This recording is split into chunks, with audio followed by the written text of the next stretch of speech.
Go ahead. Hi, my name is Dale Bolton, and as you can see, this is a picture of my wife and I.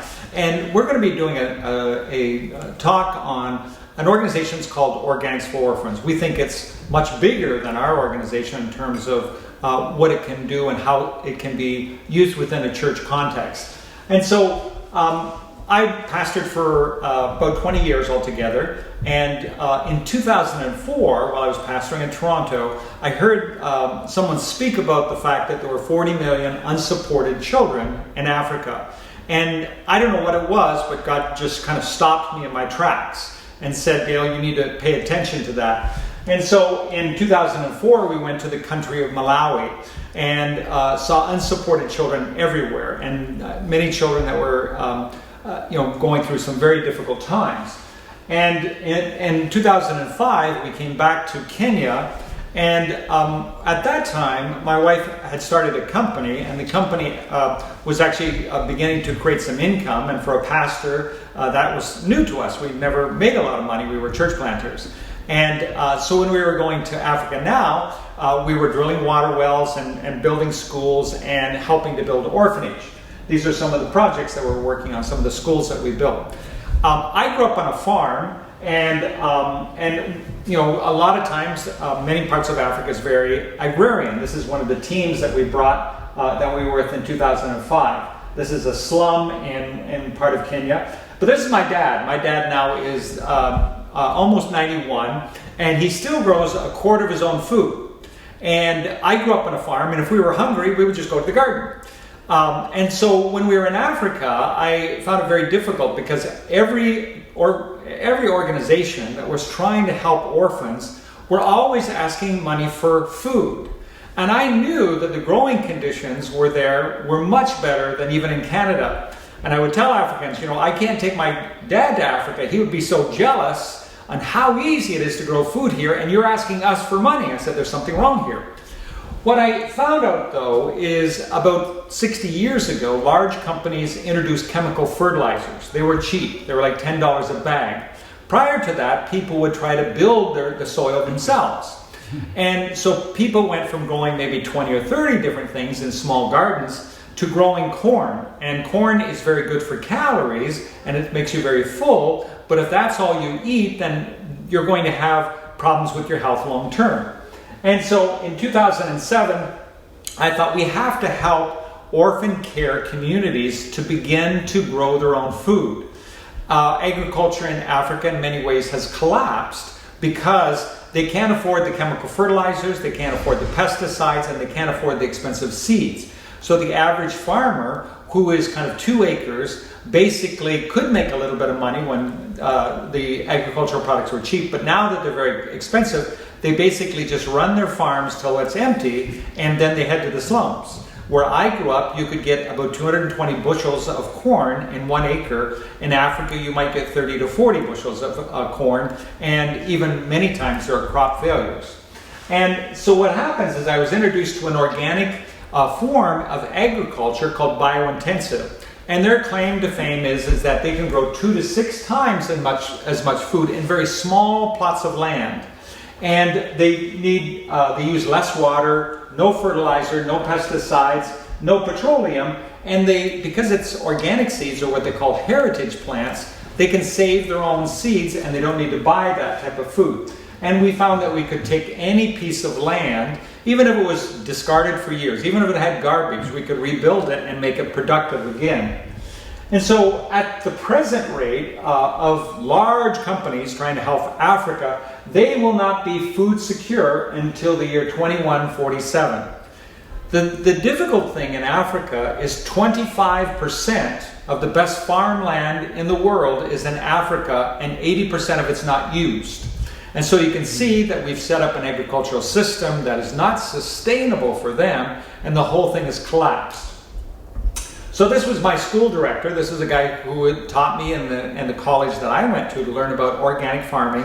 And he had a passion for unsupported children as well. And so he said that he would be willing to help me. And so what we did right at the beginning is we would work on food security. We did 5-day workshops where, let's say there were 20 mamas looking after 50 kids. We would create a quarter or half-acre garden where we would teach them how to grow their own food, and it would take 5 days. But at the end of 5 days, we'd have a whole garden planted, and they knew that there was going to be food in the future.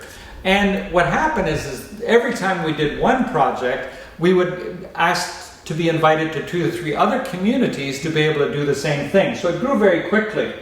And we could help the poorest communities because it was a very low budget project. We didn't spend more than $300 on a project, and that would buy seeds and tools and maybe some fencing, and they would put in some money too, and together we would create this garden. And in the beginning, in the very first crop, they would learn how to do it, and then they would start to take it home. They would build little gardens in their homes. And so it just exploded, and we did like 200 to 300 projects in a very short period of time because we hired more people from the Organic Agricultural College.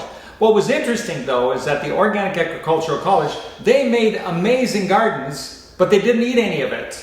And there was this big disconnect from growing all this amazing food, but yet wanting to eat the food that they had eaten, which is a tremendous amount of starches that would make them feel full, but wouldn't really help them. And so this is standing on the front step of our director's house. It was a little quarter-acre garden, and you can see they could grow all kinds of food there.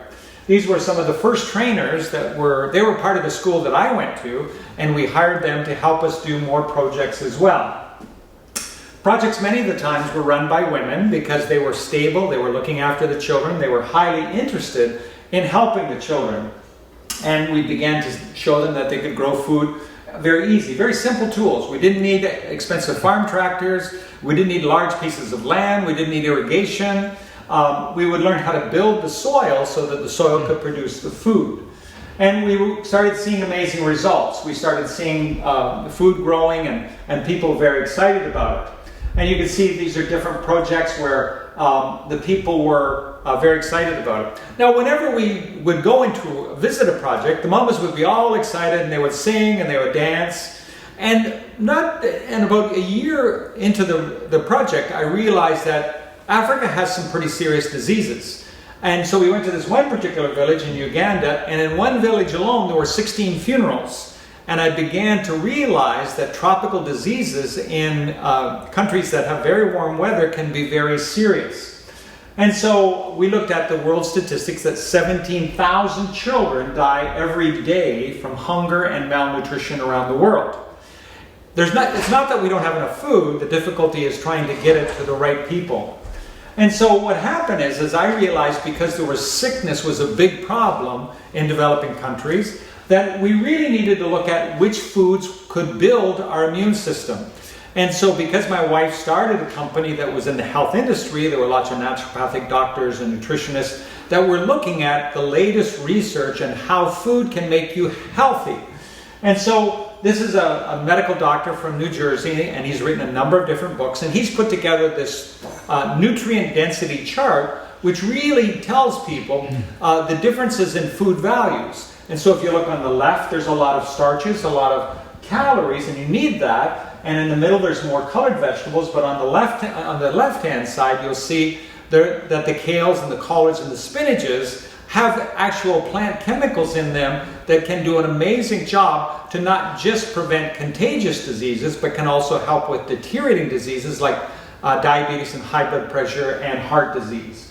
And so we have that chart printed all over Africa, and people will just sit and stare at it by the hour because they had no idea that food would have different values in terms of making you healthy or making you sick.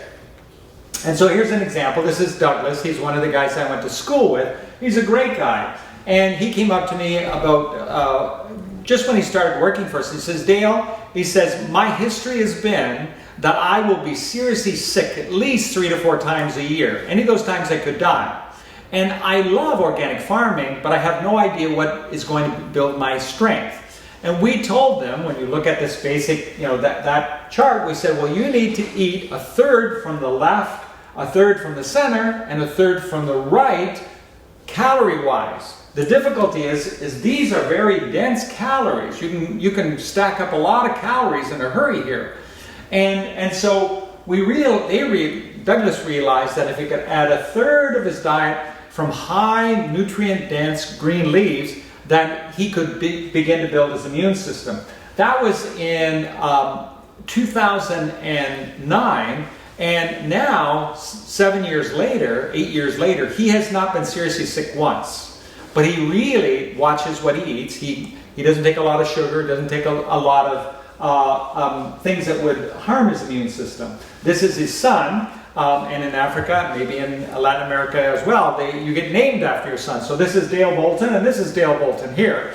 And this guy is healthy as anything because he's had a green diet right from the very beginning. So there's an example of what we call a green smoothie, which is a lot of green leaves, and a lot of times they'll have a strong taste. But if you put bananas or mangoes or pineapple in it, then it hides the taste, and you could take a great big bowl of it and put it in a couple glasses and really builds the immune system. So one of the problems with Africa is the lack of variety. What they primarily eat is they eat a lot of cornmeal or rice, and that makes them feel full. But the difficulty is, again, it's not going to really build your immune system. And so we ran into this lady here, Victoria Butinko, and she wrote a book called Green for Life. And she basically said that the animals with the highest immune system eat a very significant amount of their diet in green leaves. As an example, the chimpanzees in Africa avoid most of the diseases around them because their diet is green leaves, seeds, nuts, and a few insects. And that really builds immune function. So here's an example of going into a slum, and we had commercial blender companies give us these big blenders, and we make up 5-gallon pails of the healthiest, full of herbs and greens, lots of mangoes and the bananas. And it was hilarious to watch the kids, because you see those little plastic cups. Well, they would drink it down, love it, and you'd see them with their hands trying to get their tongue into the corners of the cup to get the last bit of it. And it was really immune building. You'd go into these poor communities where the kids, you just see they had snotty noses and their eyes didn't look good, and you could see that you could build health in it. And what really surprised us is as we began to understand nutrition, we'd hike into a village and there'd be scurvy there, which is a vitamin C deficiency. Their teeth would start to show signs of sores. And literally, once we understood about which plants can heal, we knew that there were actually plants growing in the wild that were 10 feet away from them that could heal the scurvy, and they weren't aware of it. This is another gentleman. He spent his entire life, David Kennedy, he's researched which plants build immune function, and he's written a book called Green Leaf Nutrition, How to Combat Malnutrition and Improve Food Security with Green Leaf Crops. He's taught in our school. We have all his teaching materials.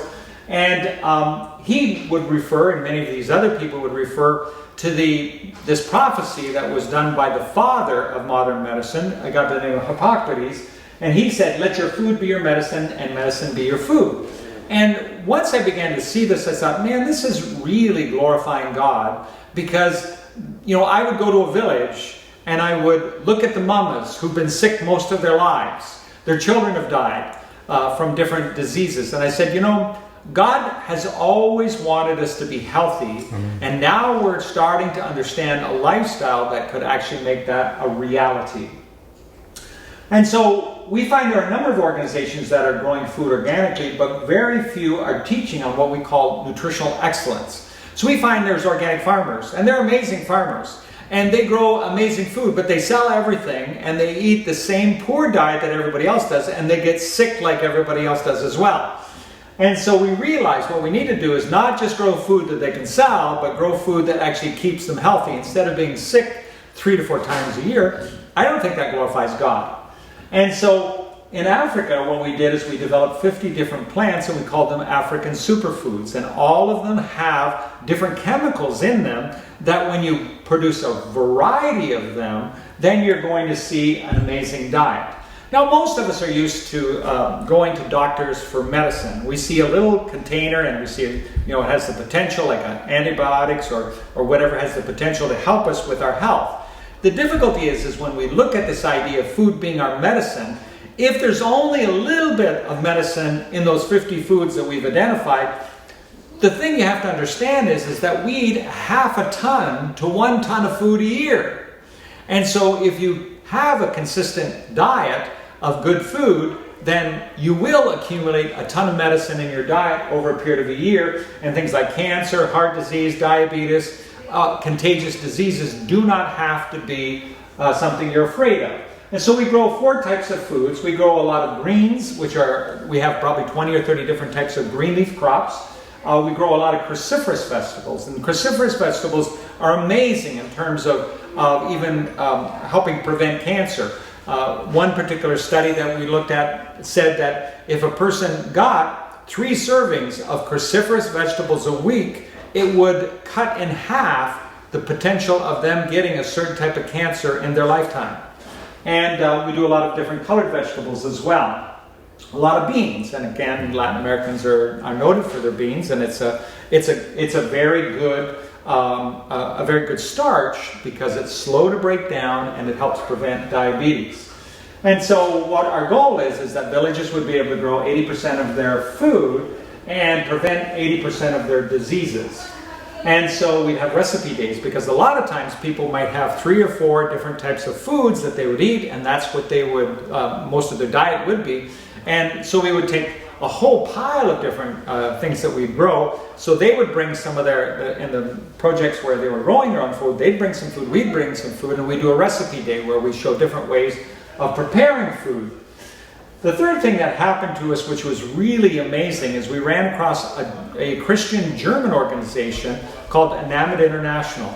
And they were, to me, one of the best kept secrets in Africa, because for 25 years they had been teaching simple herbal medicine to the African communities through a 5-day workshop. And they had done all the research. The founder of it was a pharmacist, and basically the pharmacist said the way they got drugs is they looked at plants and medical healing properties in different herbs, and they mimicked that in terms of making drugs. And so some of you might know the plant Moringa. It's considered to be one of the highest nutrient plants in the entire world. And this is Artemisia, and it's a herb. There are 400 different types of Artemisia, but this is a plant called Artemisia annum. And if you take the leaves of that and make it into a tea and drink it every day, it will completely stop malaria. So I've been to Africa 30 times. I've never had malaria. But I am very, I have kind of the fear of malaria on me, in which I don't let myself go a day without it. What's interesting with malaria is what's interesting about Artemisia is it kills parasites. And a lot of times people with HIV, they don't necessarily die from HIV, they die from all the other diseases that will attack them. Pneumonia, different parasites, different things like that. And I met a teacher in Zimbabwe who had open sores in different parts of his body, was very weak. I take 2 cups of Artemisia tea a day. He would drink 2 quarts of it. It's a bitter herb. You can put lemongrass or mint in it to make it taste a little better. And taking that parasite tea actually closed up all the wounds in his body. And when he shook my hand, I knew I was talking to a healthy man at that particular time. So this is the handout that we hand in different communities around Africa. And it's interesting, in a lot of African communities, they live in rural parts. And when somebody gets malaria, it can take 7 hours to hike out of that village to get malaria medications. Now that we teach them how to grow this plant, hardly anybody has to leave for medical reasons because of the medical properties that they find in those particular plants. And so this is the training manual done by Agri-nutritional, and they've taught their 5-day workshop in probably 20 or 30 different countries, and they're just an amazing, they're just one of God's servants. They're just doing what they think God wants them to do. And so Moringa, again, is considered to be one of the highest nutrient plants in the world. We've been doing a lot of work with people with HIV, and of course HIV attacks your immune system. And when they take the leaves of the moringa tree and make it into a powder and sneak it into their food where you can't even see it, people with HIV, we know that it's going to double and triple their immune system. So these are the different medical properties of moringa. And again, any green leaf crop is going to be good, but moringa seems to be the king of that whole area. So this is the powder that's been dehydrated, and we showed them how to make very simple dehydrators. And it works really good to put it in, let's say, cornmeal or different, like a potato dish of some kind. And we actually have been importing Moringa from Nicaragua, a place called Leon, Nicaragua, and distribute that in Canada. That's the product that we do. We wrote a book called The More of Moringa because we saw so many, there was about 75 different research projects on Moringa. We decided to put together a book on it. Again, this is the book that was developed by Enamid that's specifically for HIV people. So in 2010, we saw that there were so many communities that we were working with, and they wanted more training. It's interesting in Africa, if you do a one-day workshop, you have to give them a certificate. That's just a very important thing. And so they said they wanted more training, and so we decided that we were actually going to create a longer program, and so we created a 1-month program where they got everything that we could actually possibly give them in organic gardening, nutrition, and herbal medicine, plus community development. And so the last thing that we taught them is on income generation. Again, income generation after they get healthy. A lot of times people will want to sponsor what they call microloans or microfinancing. The difficulty is that if a person gets seriously sick 3 to 4 times a year, it's going to undermine any of the profits they make from giving someone a loan. They may even lose the original investment themselves. And so this is a lady, she took our 5-day workshop, and she went home, created a beautiful 40 garden bed for her family. She had 5 of her own grandkids, 5 other community kids she was looking after. And this was the first time in her life she was able to set a blanket on the side of the road, sell some produce. First time in her life she was able to buy a mattress. She had always slept on burlap bags, and she was so proud of that mattress. So if I'd have bought it for her, it wouldn't have meant as much as her selling it, but she was also looking after her family as well. Now, 10 years later, instead of there being 40 million unsupported children, we have 57 million in the continent of Africa. And so it's a very serious problem because caregivers are eating a very empty diet, and from that, they're dying and creating even more. And so, the orphan population in Africa is increasing at 1 to 2 million every year. And it's what we call hidden hunger. The mamas might have calories. They might have they may have eaten a lot of starchy foods, but they're not taking anything that's really building their immune system. And so we've read tons of different books. This is a book called Healthy at 100, and it's a gentleman who records the populations in the world that live the longest. And almost, I think, all of the 7 populations that is recorded in that book, they all grew their own food. Now, there were several other characteristics. They had a spiritual component to them. They had very good community and a number of different things, but that was one of them. And so our 4 goals with Organics for Orphans is food security, income generation, nutritional education, and disease prevention. Now, what we want to do is we want to broaden the base. So we had naturopathic doctors. This is Elisa Santiago, and she did the research with our HIV group. And this is a group of 28 mamas that got together in 2009, and we said, all we want you to do is take 1 bowl of greens every day and just add that to your diet. Just try that. And after 1 month of measuring their blood 3 times a week, we could see that it really could double and triple their immune system. And out of that group of 28 mamas, only 3 of them have died in that 10-year period. And so we're very excited about that. This is a gentleman who he took our 5-day workshop, he went home, created his own home garden, started growing vegetables, started eating it. And when you have HIV, they measure your CD4 count, which is your white blood cell count.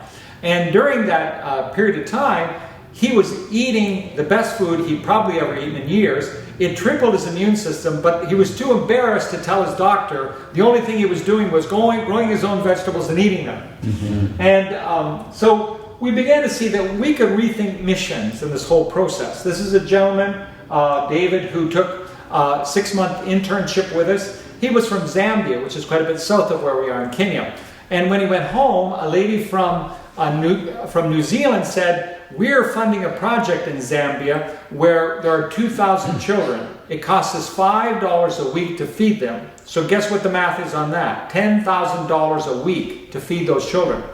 He said, "We desperately need somebody to help us grow food." So David went down there, and within a year, he had cut the cost of feeding those children by 92%. There were no statistics on how much they were reduced in diseases, but we knew that they were eating a very high green diet, as well as a lot of other starches as well. But we knew that the kids were very healthy, and the people in New Zealand were over the moon. And this is an organization that's part of the Partners in Harvest group. It's in Nova Scotia. Charlie Paisley in Nova Scotia, and they were in the eastern part of Kenya, and they were wanting to do an orphanage. And we started talking, well, for the same price of doing an orphanage, you could probably impact a whole region if you showed them not how to grow food, but how to grow health. So we're not into growing food, we're trying to show people how to grow health. And so Charlie decided, he said, we need to do that. Instead of having a vision or a goal of looking after 20 to 30 kids, they now have a vision of teaching 250,000 people in their region how to grow health in an area where they have lots of health conditions. We have projects in schools and orphanages. We even have projects in prisons, and I'll show you that in a minute. This is in the public school, learning them. And the boys especially seem to like it, because boys got, they're kind of full of beans and everything. They're very active. They love working in the garden. And once we started doing our project, as we mentioned, that for every community we helped, there were usually 3 other communities that want us to help them as well. And so we decided we needed to create a training school. And so in a little town in western Kenya called Kitale, we created a training center. This was some of the simplest days when we were doing our training in Youth with a Mission. And but that's the starting of our construction of our building in 2011. This is our training center, and so 4 times a year we have people, usually from several different countries, leaders will come and we'll teach them how they can go back to their community and create we think very effective training programs as well. And so as we're doing this video in October of 2017, in the next 2 months we're actually doubling the size of this facility. Because the last time I was there, we had people, 2 to 3 people sleeping on a single bed, and so we needed to expand that. We're going 2 stories, and so that's interesting. So we call our trainers organic agri-nutritional trainers, and so we call them OATS for short. And these are some of the recent graduates. And as I mentioned, we went into prisons. My wife has a testimony. She's written a book called In the Light of God's Love. She went in there and was sharing her testimony, and it was pretty sad. There were like over 200 women there. There were about 50 kids. If you come into this prisons in Africa, when you're pregnant, they actually let you keep the child till it's 5, and then the child has to be returned to the family. And they eat just a little bit of rice, maybe a few beans, but that's it. And Linda, after teaching them, said to the lady who was running the prison, Linda looked out, all she could see was grass that was burnt and worn out from people walking. And Linda said to the matron, or the head of the prison, she says, the thing we really do is we teach how to grow disease-fighting food. Would you be interested in us sending a trainer to this prison? And today, about 1.5 years later, there's 800 garden beds in that particular prison, and you cannot find a weed anywhere. Those mamas are very excited about it. In fact, we have created a training center within the prison. And so our 1-month seminar is actually housed within the prison. And sometimes in the prison systems in Africa, they get a little bit frustrated because the judicial system often isn't fair. If they don't know who did a crime, they just grab the closest person, they go to prison. And so sometimes people a lot of times they're in there wrongly accused. Because we now have this 1-month training center in the women's prison and 2 other men's prisons, they actually say, I was bitter. I'm innocent. I didn't do what they said. But I've taken this program in the prison, and now I actually know there was a purpose for me coming here. And so there's very much a redemptive purpose in that. So our new venture, our new endeavor, is what we call the Growing Health Institute. the whole idea is that you heal yourself and the world. Then you can go out and heal the world. And so the reality is that, we started this project in 2004. And, I was in my 50s at that time. And 10 years later, I'm 64. And I know, because trying to help the kids to stop from dying, I realized that I could actually add healthy years to my life. And so even though I'm 64, I'll be 65 in a few weeks, I feel like I'm 35 because you can't just teach it. You can only teach it for so long, and if you're not doing it, you feel like a hypocrite. And so I actually started applying it to my own life. And I know the things that build health, and I know the things that rob health. A lot of times I think, well, smoking, that's seriously wrong. But a lot of the other habits they finding today can be as detrimental to your health as smoking. And so we were asked by the government to create a one-year college program, and we've created that, and we're going to be testing that next year to create a college program and to be able to use it in Bible studies and regular college. And the curriculum is all set up, and it's all in a digital form so that the entire school curriculum can fit on one memory stick, and you can send it anywhere in the world. And we do encourage people, if they want to take the college program, to come to our training center and see how it's done, because there's a lot of practical experience, and that's very important. And so we put together an interesting computer program called Feeding 50, and it really it's a lot of times people, when they have an institution, let's say they've got a school and they've got 200 kids. They say, well, I'd like to grow a garden, but I don't know what I'm going to grow. I might end up with all potatoes or carrots or whatever. And in this computer program, all you have to do is each month you say how many people you think are going to be there, what type of vegetables do you want to grow. You push a button and it tells you what to plant every week and how much to plant it, so that you have a consistent amount of food all the time. So this is an example of one of the areas where we were doing work. It's it's called the Pokot tribe in northern Kenya. In Kenya, the average life expectancy is 60. In this particular region, it's about 35. And you can see most of the kids really don't look that healthy.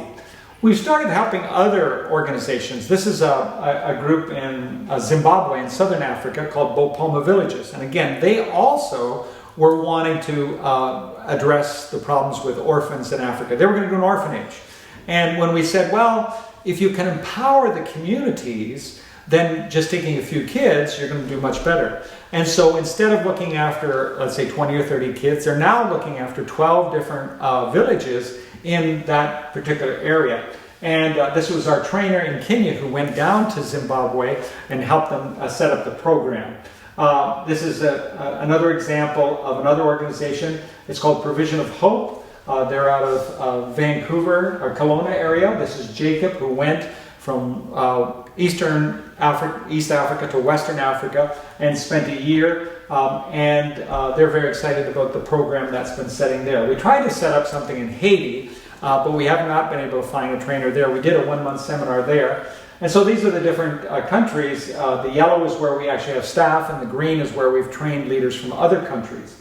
And again, the fortunate thing in our case is that my wife started a company that is actually helping us fund probably 80%. We are a nonprofit organization in Canada, have a wonderful board of directors, and the blessing is that God's provided us with a different, some funding. Our goal is to put it in the 50 poorest countries in the world. We've helped establish a real foothold in East Africa, and it took a lot of work to do that. In order to be in the 50 poorest countries, we don't want to start from nothing. We don't want to just come in and do it ourselves. And so what we feel that God wants us to do is partner with other organizations who are already doing things or helping the poor, and showing that this way may actually create 2 to 3 times as much impact for the same amount of dollars. And so we're very excited about that. Our goal is in the next 5 years is to create 5 regional centers. One of them's in the Americas, one of them's in Asia, India, South Africa, and West Africa. And so we're excited to be able to talk to other people and say, in my estimation, this is probably one of the most God-honoring things that you can do, because we show them two amazing things. We show them the promises of God, and in the Bible it says they will lay hands on the sick and they will be healed. But there's also the provision of God. And the provision of God is we can take any piece of land. We worked in areas where they haven't grown food in 7 years. The ground was so hard when we brought in a tractor and plow, it actually broke the plow. And through just simple, patient organic practices, over about 3 months, we were actually able to grow enough food to keep them healthy. And the goal, again, is not to become farmers. The goal is to grow health. People may make money from that. And so our college program, the Growing Health Institute, is something that we think is going to be very effective for young people. Young people today want to do something that makes a difference. In Canada, we have a lot of what they call holistic nutrition colleges, and they are so busy. One particular college has 6 different campuses, another one has 4 different campuses, because people want to know a practical way of staying healthy. We think that this is God's turf. We think this is what He always had in mind, and we as the church, I believe, need to jump on this and say we have the gospel, but we also have a lifestyle that we believe should be the envy of all the people around us. So God bless you, and thank you for watching this presentation. Great.